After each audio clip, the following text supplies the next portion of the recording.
How are you? I am doing well, thank you. You just got done with you were teaching a class, is that right? So I had a groomer, a big part of, and is this on? Hold on. Did I turn this on? Is that better? I don't know if you'd be able to tell I at this can't point. tell. Um, And I so don't know if this does anything either. I just use for it. ambiance. It looks cool, right?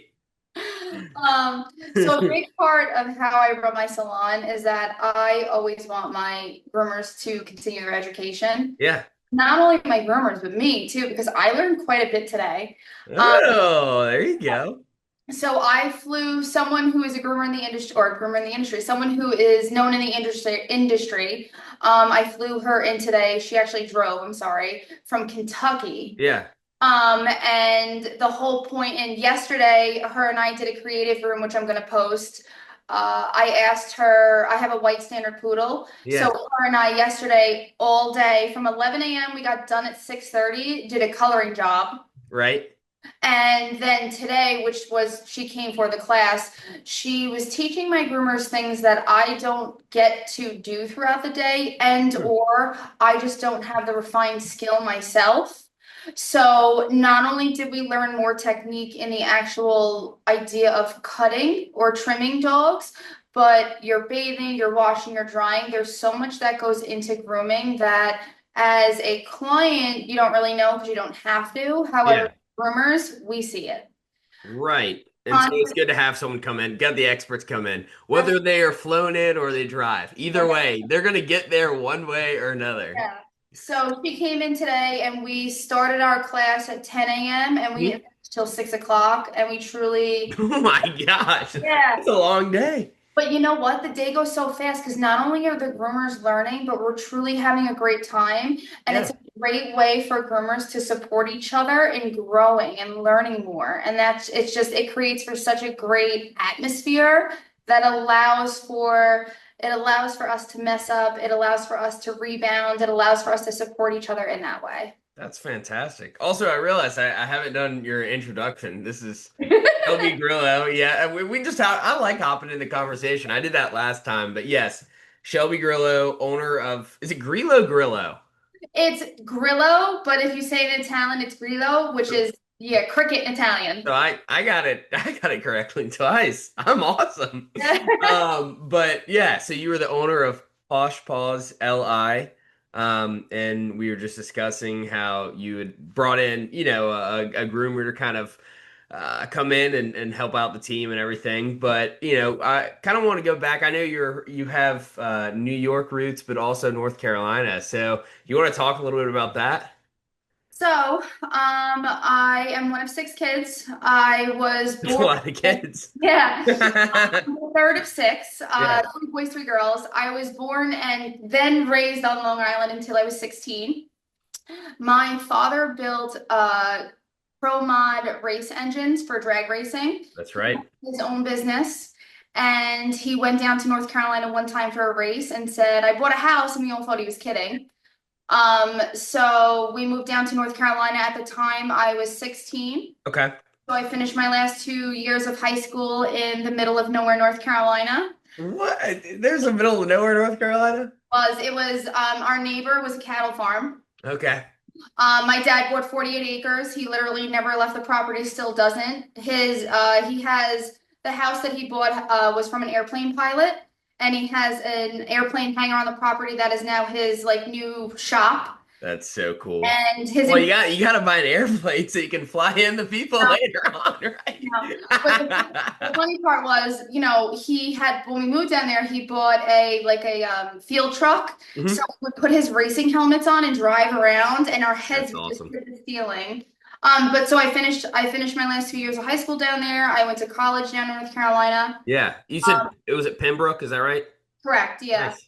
I was a criminal justice sociology major, and then my minor was business economics. Um, a week before I graduated, when I was in college, my last 2 years of college, I worked at the North Carolina Zoo. I was, Oh, really? I don't think you had told me that before. yep. Interesting. So my first job was at the Ashboro Bowling Alley. I was a Okay. snack bar girl. Yeah. But my last 2 years of high school, I would drive back and forth on the weekends. I was hired to do children's birthday parties. Hmm.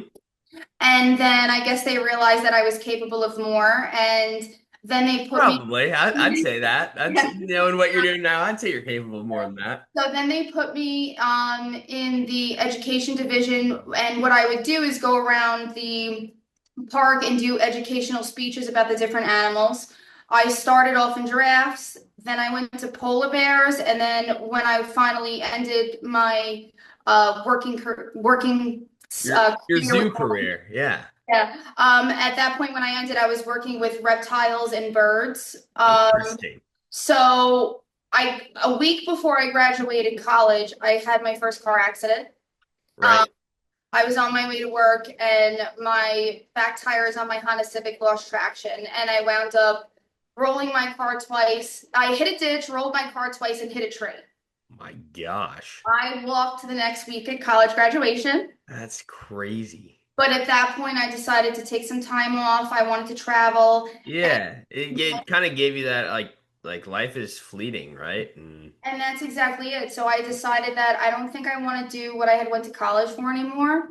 And I traveled. Me and my aunt, who I'm very close with, we took a trip to Africa, and where in Africa? went to Southern Africa Okay. on the tip. And we were supposed to go shark diving, and the water was too bad that day. So I was like, "Come on, I have a different idea," and I pulled her into a tattoo shop. Um, That's fantastic. so we traveled, then we went further north and did a safari. But in that time frame of taking time off of what I thought was going to be a break from college or in going to law school, I decided that I really enjoyed spending time with my dog, and that's what I wanted to do. And Yeah. And that's Capone, right? yeah, Capone has now passed. He passed Mhm. back in May.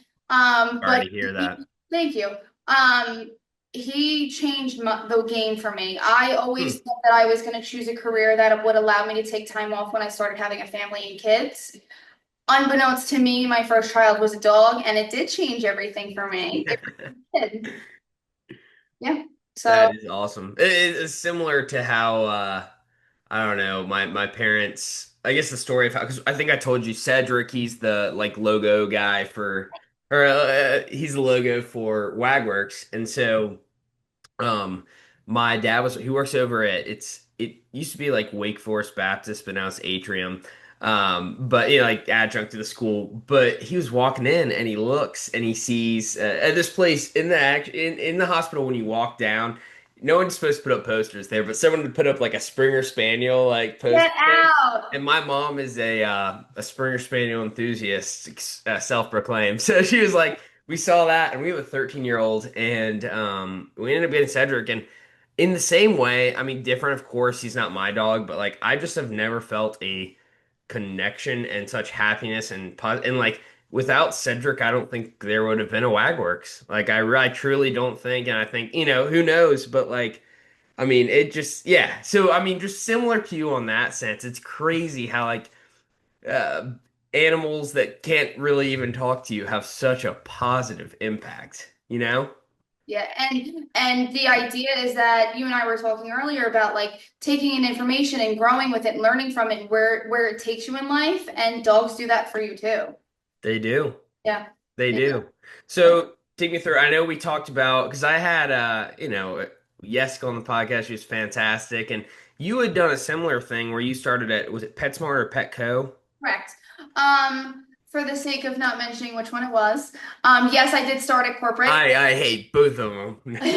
Uh, so starting off at a corporate salon gave me a lot of things. When at that time, after I graduated, I was back in New York. Mhm. My only option at that point, because it was winter time, of course, was to pay. At the time, I think it was $12,000 to go to a grooming school. Oh, it's much more expensive now. At the time, I think it was 12,000. Really? Yeah. 12,000 to go to a grooming school. And Mhm. since I'm on Long Island, I'd have to take the train in every day if it's snowing or anything. I just didn't want to have to do it. So my other option was to go to a corporate salon in which you have to minimally work for them as a bather for 6 months. Yes, I remember Yeska mentioning that. And then they will send you to their grooming academy, which is a very fast track learning to the very basics of what we need to teach you. Hmm. At that point, you go back to the PetSmart and not my PetSmart. You go back to Petco, PetSmart, whatever it is. that a grooming salon. At that point, you go back to the corporate salon you started at, Hmm. and your lead manager is meant to show you the rest of the way in which you need to do a certain amount of dogs to get to be then work up to your being commission paid groomer. Exactly. And within that, the corporate version of that, I find it quite interesting. And again, we had discussed this before, but with my whole, whole entire college, senior year of high school, I'd been thinking dentistry, dentistry, dentistry, and ended up doing some like policy and dentistry research, that kind of thing. And it's different, but it sounds similar to dental assistants. How you can have the option of you can go to, I think, community colleges have courses you take, or you can just go in and start working there. And so I think back at that time, I guess the whole policy was bringing in, I don't know, it was like EFTA, like enhanced function dental assistants, but the idea was that creating a standard. And so I don't know I'm curious to hear your opinion on it. Do you think those grooming schools are beneficial? Do you think, the going through corporate is beneficial, or, do you think standardization is even necessary? There's give and take to every situation. There's positive and negatives. Hmm. What I have to say is that when you go to a school, and it's not just like the community college here offers a BOCES program. Um, What kind of program is that? it's called the BOCES program. So what it does typically is that for high school students, it allows them to sometimes midday or at the end of the day, will go to the community college and learn jobs that are like on the job training Cool. skilled jobs, Yeah, right? yeah. And they offer it to the public as well. So you can go to the community college here, you can go to and learn grooming. You can also pay to go to an academy in grooming, to learn grooming. Some people don't have the means to do so. I'm sure with it being 12,000, what is it That now? was at the time. That was a long time ago. Nah, that wasn't long ago. That was yesterday. I What are couldn't you tell talking you about? I couldn't tell you what it costs now, and every school is different. Mhm. So it really depends on the person. So what I can say that what schooling does is it shows you very specific technique and what is the correct way to do things. And Mhm. I see a difference versus someone who starts from corporate versus someone who went to an academy that they learned like that.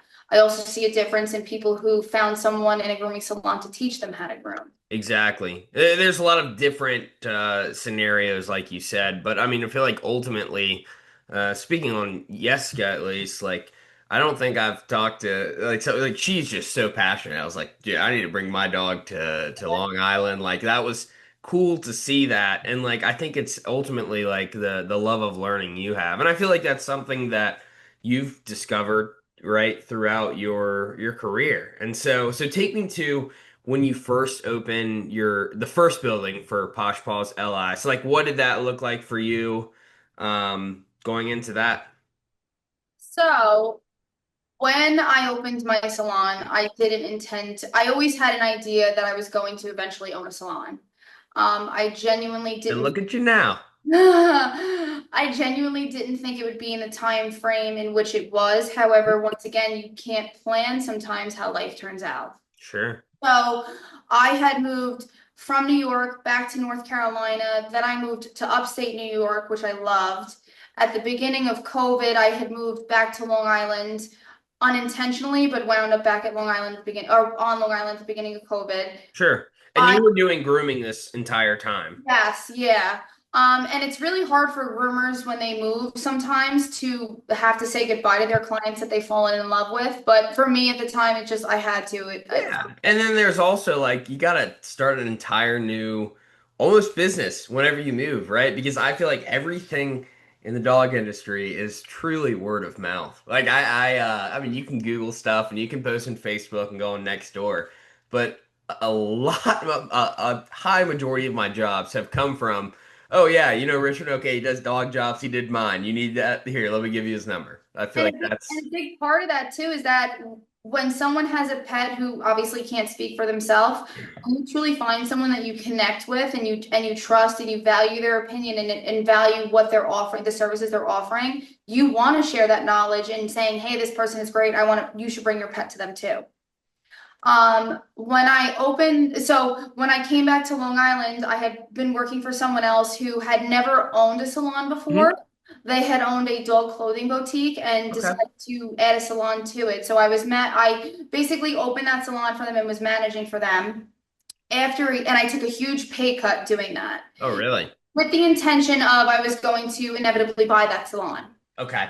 So a year later, when we had another discussion, redirecting, and I was saying, listen, I need a raise. It's been a year. I took a huge pay cut. What's going on? I had found out that they had sold a portion of the business and not included me in on that. And I said, I'm done working for other people. Yeah, screw that. That Yeah. sucks. At the very least, transparency, I feel like, you know? But also, I'm taking for working for someone who's never been a business owner, having working for someone who's never done what you do, but wants to and does tell you how to do your job is very Oh, frustrating. I bet that's so infuriating all the time. Like, you know how to do it, you're running it practically, and then to take, Yeah. but you own Posh Paws now, right? We got to focus on the positive. So But still, yeah. when I opened Posh Paws, I had chosen a space that was only 600 square foot. I thought it would just be me, maybe one or two Mhm. employees, but really nothing of it. My first employee, Talia, had been hired as a bather at the previous place for me, and then she realized she only worked with me for I think she said a week Yeah. when I quit there, and immediately she asked me, "Can I come work for you?" Because I learned more in a week working with you than I've learned in a few years of being a bather. That has to feel not necessarily just like, oh, that feels good. They gave me a compliment, but that has to feel really meaningful for you. It does now. I'm a very humble person, and I've had many discussions with my groomers that at the end of the day, I'm still just a person, and I'm not done learning and growing. So at that time, I had no idea of the level of importance that was. Mhm. And so, in Talia being my first groomer with me, that she was with me since day one, I now see where she's at and how amazing of a groomer she is. And what makes me so flattered is knowing that I got to be a part of that. That's a very, like you said, it's a really humble way to look at it. That's cool. I feel the same way with all my groomers. I sometimes as a groomer, I'm like, wow, my groomers aren't really that great. If I get to see my groomer doing great and busting their butt and they're being seen for it and they feel great and they're doing good, that makes me feel so accomplished and I'm so happy that I just get to be a part of that. I get to be a part of someone's journey as a Right. grooming industry. Yeah. Have you had people in your journey that you feel like have kind of impacted on the way, or is it? Question. I believe I've had several people in my life. The first one, of course, being my dad. My dad was a big inspiration for me Yeah. in many ways. Um, my aunt is my best friend, and has my back on everything. She's so inspirational to me. You have to, the same way that you acquire knowledge is you have to see people for the good in them and what they bring to you in a positive way, and you have to spin that and how it works for you. Mhm. So anyone in my life in any single way, shape, or form has not only taught me something, but they've also inspired me in a different way. So it doesn't matter who you are. I've always taken inspiration from other people, and I've always use them as a learning lesson, and not only on a professional level but also personally. What are they teaching me? Why was this person brought into my life? What are they here to teach me? And I find that inspiring just alone. That's fantastic. Do you feel like you've always had this love for learning, or do you think taking that time off kind of helped with that? You know what it is that it's not just a love for learning, because we go to school as kids and we're like, oh, I don't want to do my homework, I hate, Yeah. you know. Like, why am I reading these stupid books? Yeah. And so when you find something that you get to connect the dots on, and not only am I passionate in knowing and learning, and that's also what makes Yeska such a great groomer, or in general, my groomers such great groomers. They want to be well-rounded individuals that not only can they do a haircut and perfect it, they're learning how to talk to people, how to handle emergency situations, all of those things that really make them a well-rounded person. And that's their passion and their drive comes from that because there's so many things that they have to offer, not just that they can pick up a pair of scissors and do a haircut. That's fantastic, and I think you're fostering those skills, not you specifically, but just the collaborative environment of everything. And yeah, I mean, I think too, you mentioned earlier the dogs can't really speak up for themselves, right? And so I think it's very, again, across the pet world, client relationships come first, right? Like I always do an introductory meeting and I talk a lot, sure, but I like to go in and get to know the person and ask about them as well as the dog while I'm in their home, that kind of thing. And I think that those soft skills, some people have them from the beginning, but then also like if you can help foster those or bring them out within your groomers, and then, from there it's you're becoming more well-rounded, right? Like the whole idea of Renaissance man or woman, right? But being able to realize like, yes, I'm incredibly skilled at grooming, but there's a lot more that goes into this. So I think that's very cool. You have to be passionate and wanting to learn. And that's where if you find grooming and you're passionate about whether you're passionate about doing a good haircut or passionate about caring for someone's animal or passionate about like wanting to be a part of that's how we serve our community. And I tell the girls every time when we're grooming dogs in Posh Paws and they're part of the Posh Paws community, you're in their house too. You're taking care of a family member of theirs, and having that passion behind it is what's going to make you a great groomer. Yeah. Yeah. So that's really what drives my groomers, and that's where I get to pick groomers working for me, not only because they want to be a great groomer, but because they want to be a part of a great team, and that's what I strive for my team to be. Absolutely. So take me, you added Talia, and that was in your first. So take me through how did you're forming your Avengers right now, essentially, right? So what did that look like going to your next building and like adding on new team members? So I right now my staff is at a good place. What I really wanted They're to in Posh Paws. Of course they're in a good place, right? um I realized that in the past 4 years of building my business, and I just had this conversation with Jessica and another groomer. When I moved back to Long Island, I did not have a grooming following really when I opened my own business. And as you said earlier, it's really word of mouth. When you find someone that you really connect with, I like you, I trust you, I also like the product that you put out. I can always perfect my product and make it better. But what also drives that is also, once again, being a great groomer and great person is that having that connection with your clientele. Definitely. Where Posh Paws is at now, I have realized that I have put so much of my own energy into building Posh Paws that what I'm heavily focused on now is not only building myself as a groomer, but that is going to extend out to my groomers even more so. Um, Definitely. You're building the brand, right? Like that's the most everything you do, everything you say, the teammates you have, what your Instagram you looks like, the kind of products you do, it's all a part of the Posh Paws brand because and basically you can't replicate Shelby, right? You can only, I mean, maybe one day, right? But or you have a twin I don't know about. But, point being is, you want to create this brand and have people who are part of it that also are not only learning from it and benefiting from it, but also developing the brand, if that makes sense. And that's what you and I had also discussed. Like grooming is an unregulated industry. Yeah, So yeah, which we'll get into. So sure. with grooming being an unregulated industry, I have a lot, and groomers in general and business owners in general have a lot of leeway on what they do. So I decided that when I open my business, I'm doing it the right way. I'm not only taking the education that I've learned so far, but I'm building a place that I would want to bring my own dog. I'm building a staff that I would trust with my own dog. I don't have children myself, so if I'm leaving my dog with you, and that's really what drove me to become a groomer, I wasn't leaving my dog with anyone. Yeah. Not happening. So when I have dogs, So when I have animals in my salon, and there was even a time I worked at corporate that I had a client in front of me had to watch me do CPR on a dog, and the first thing she Wow. said, I said, "Can you give me 5 minutes?" I went to the back, I cried hysterical because the adrenaline. Oh, I'm sure. And I came back out and she said, if you need to reschedule this, I'm fine with it. She goes, but just know there is no one else I'm leaving my dog with. Oh yeah. I just watched everything unfold. So when I built Posh Paws, I built Posh Paws not knowing that it would be where it's at now, but I knew I would be building a business that I was proud of, and nothing would happen that would ever taint that.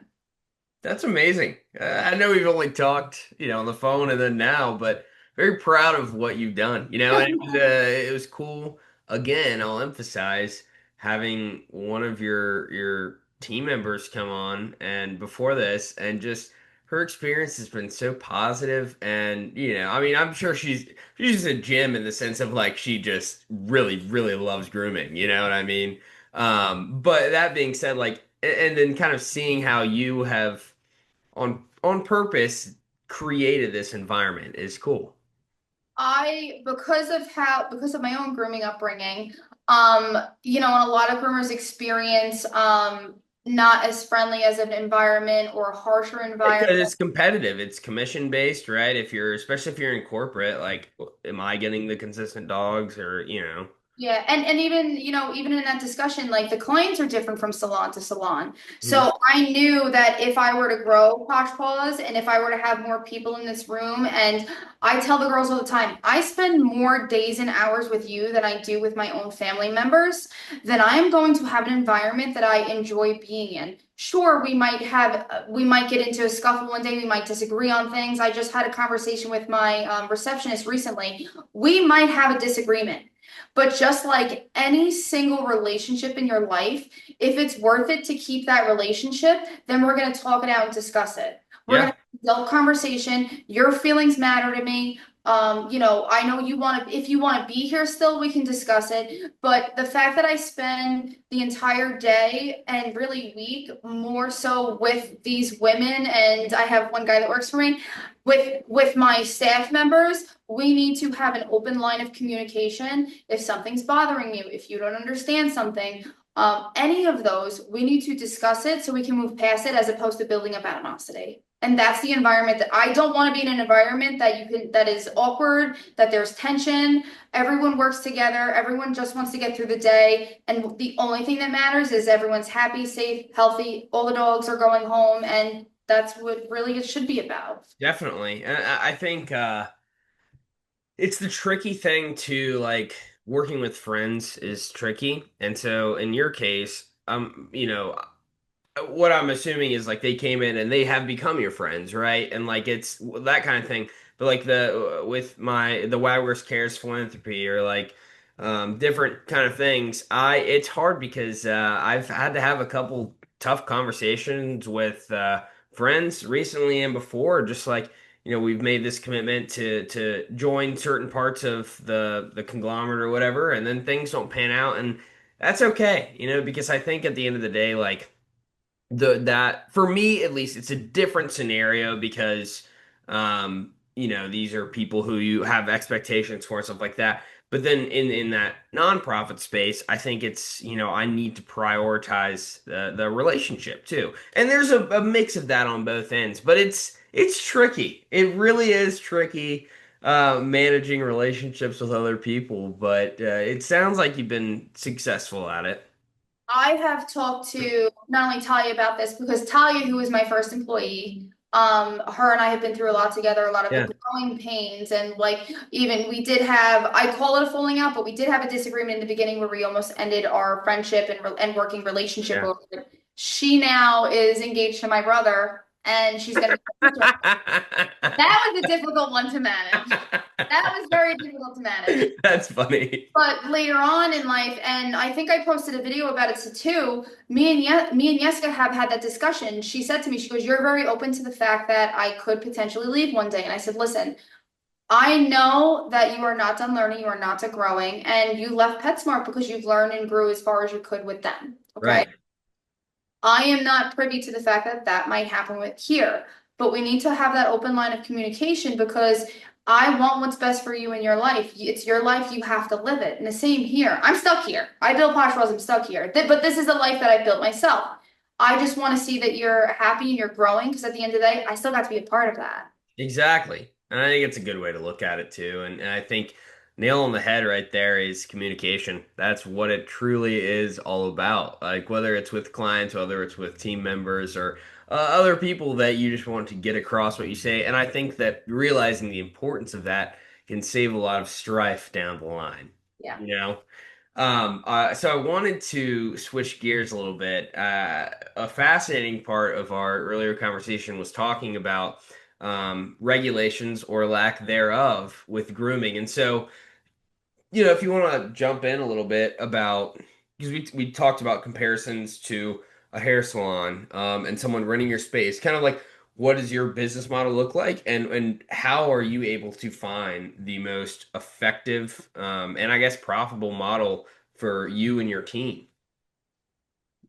There again, I still explain to my staff that I have really had to change my mindset that I am no longer a groomer, I'm a business owner. Right. So wait, real quick, let me jump in. Are you grooming? Like, how much grooming are you doing with? Now I'm still actively grooming because I can't get out of my own mind. I enjoy grooming. I Yeah. have clients that are used to me, so I am still full-time grooming. Yeah. So I'm still full-time grooming. I'm running the salon. I have Mondays off. That's it. Nice. On Mondays, I'm also here And cleaning. now you're here doing a class and with Yeah. Minnie. I mean, I'm You know? So, and that's where optimally I am, all of my time is so heavily focused on running the business. So and it humbles my girls in knowing that and even in class today, there's no such thing as a stupid question because even if you're wrong on something, I can explain to you why that is. So by telling them that, they're humbled by knowing I'm still learning how to run a business. There's nothing wrong with that. How grooming differs from a hair salon for humans is that grooming salons are not regulated. The grooming industry is not regulated. We do not have to be licensed to be a groomer. You certainly can be certified in certain things, which in our industry you can take classes and become certified in certain things. And are those beneficial typically, or is it kind of like, okay, I got certified, it's here on paper, but I did not benefit much from It that? depends on the person. Some people just want to have that piece of paper to say they're certified. And some people who are truly passionate about wanting to learn and wanting to grow and do better take that very seriously. So it really is dependent on who you ask. Last year I had a CPR class. That's actually how I met Jessica. I Hmm. had a CPR class in my salon. She wanted to come in and know and she left with a certificate. I actually have an AKC certified safety salon. Those things matter in my salon. It's not just a piece of paper on the wall. So they're all it matters. But with grooming, being that we're not regulated, we don't have to have those things. We don't have to have a state certificate number, any of those things, which places groomers in the misclassified in being that we are very specifically because we are a misclassified career, so to speak, Mhm. that we all legally have to be W-2 employees. That's right. That's right. Where you're paying them versus you can't have independent contractor Correct. 1099s Correct. in your space. It's not. That's interesting to me that that's like the one regulation they had. Like you're unregulated, but you can't do that. Like that's the one rule. Yeah, and well, and to really simplify it is that one example I give in what I was explaining to you is that if I'm in my salon and I have my business insurance, God forbid if a pet gets hurt, if I have a 1099 employee, who does that fall under? That's just one example, really Yeah. example. I would assume then the 1099, but now if anyone gets hurt, it's up to you to rectify the situation Yeah, because of how that is. Which yeah. is, So at least you know that's how we're gonna do it. So with your W-2 employees, granted, your groomers can still be making commission. So if you have a commission-based employee, they're still W-2 in the sense that you're taking out their taxes, you're paying your employee taxes, you're paying your unemployment taxes, all of those things, but you're still a W-2. So at the end of the year, you file your taxes as a W-2 employee, you've already paid those taxes. Your 1099 workers, right, which is illegal in grooming, but your 1099 workers are essentially operating as their own business because they're a private contractor. Exactly, yeah. which means their taxes haven't been taken out of what they've been making, which means at the end of the year, they're going to owe taxes as if they were a private business. Exactly. And that's the concept of the WAG works as a whole, right? Like as we scale, everyone independently contracts. And we've actually been playing around with the idea of because we want it to be equitable, but figuring out like gas is interesting. Like I've had to like put a lot of thought into it. I still haven't found a solution yet, but like do we put a tracker in the app and do I say here's how you do your taxes? Good thing is I'm the guinea pig right now. So I'm gonna figure out what works best for me and then That's apply exactly that. your mindset is going from dog walker to no, now I'm a business owner, I have employees. How do I work this out? How do I make this profitable? I got to pay these taxes. That's where my mindset is shifting. And I'm still grooming full time because I need to maintain a certain quality of grooming and I still need to provide to my previous customers. So that's where my groomers are very humbled in the fact that I share things with them. I'm still learning as well. There's things Absolutely. because it's okay to not know things, but what's not okay is not knowing them, but still and not wanting to do better. Definitely. And so just, you have your Monday off, but do you make a valiant effort at self-care like throughout the weeks and stuff, or is it just you're so busy? What does that kind of look like for you with running your business while also working a full-time job? Everyone's different. Hmm. What I have realized about myself for a very long time is I'm a workhorse. I will work, work, work until I pass out to the point of like I get sick or I'm just, completely physically can't do it anymore. So Yeah, what I have learned in owning my business is that I have to set a time frame for myself that I plan out vacations or I plan out days off ahead because nice. that forces me to take the time off. That's me personally. Yeah, Even now, after this phone call, I have things I have to do with work. I'm yeah, also someone who, and I think this comes from being part of a big family, that all of us had a job to do. Like you were in charge of laundry this week, you were in charge of dishes. exactly. For me, it's very hard to relax and it's very hard to shut my mind off. Mhm. When I almost schedule my vacations or schedule my time off or schedule my self-care, that forces me to go, no, this is what your body's meant to relax at this time. You need to take, even if you don't feel like you need it just yet, you need to take it. And it stops me from overworking myself. That's fantastic. Uh, I bet that took a little bit of time to figure out. Like that's not something you know from the get-go, but I'm glad that you've figured out that kind of routine or what's going to help you in the long term to keep sustainable. I mean, if I stick to it, that's a different story. But I also have my small daily habits Yeah. I force myself to stick to that really ultimately keep me sane. Some The people, routine makes a big difference. I noticed when I like would get up, and I had this period of like 2 months where I was like, wow, things are pretty good. Like I would, first thing I write down self-care. What am I gonna do for that? But then like I would be writing my planner is ultimately a thing, and like having that, it makes a difference.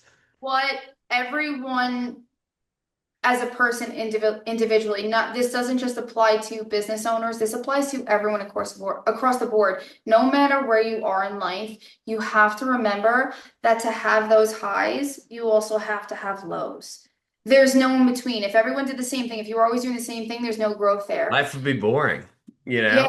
you have to. So even when you're having great times, you have to recognize it and value that and enjoy the ride while you're at it. But Definitely. also when you're in those low lows, know that that's not the end all be all. There is going to be an upswing, and this is also your part of growth and learning. And you have to make mistakes, and things have to go wrong so that you also recognize when the things are good. Absolutely. Well, we're less than a minute. It's gonna cut off in just a second, but Shelby, thank you so much for coming on. I wish you nothing but the best, and yeah, looking forward to getting the episode out.